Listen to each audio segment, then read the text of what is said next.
সকালে যখন আমার ঘুম ভাঙে, স্নেহা তখন ঘুমাচ্ছিল। জানালাটা খুললাম, বাইরে পাখি ডাকছিল।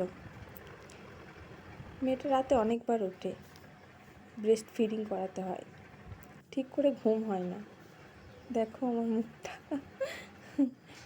নতুন মায়েরাই জানে যে কি হয় অবস্থাটা।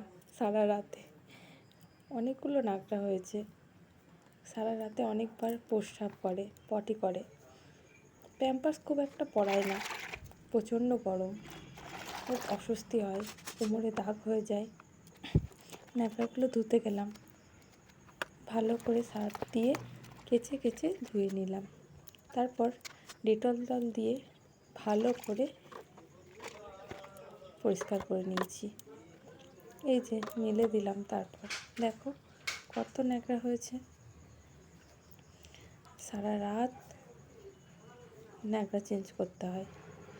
ইতিমধ্যেই দেখি স্নেহা উঠে পড়েছে, একা একাই খেলছে। মা বলল, তুমি ফ্রেশ হয়ে নাও, আমি স্নেহাকে দেখছি। এসে দেখি মা ওকে পরিষ্কার করে দিচ্ছে, আবার নাকটাও তুলে দিচ্ছে। দেখো কিচ্ছু বলছে না, চুপ করে আছে একদম। তারপর একটু দাদুর সাথে খেলু করছে। আমি এর মধ্যে গেলাম চা করতে। এই যে সকালবেলা চা মুড়ি নিয়ে চলে এসেছি। চা মুড়ি খাওয়ানোর পর আমি ওকে একটু ব্রেস্ট ফিডিং করালাম। ঘুম পেয়েছিল।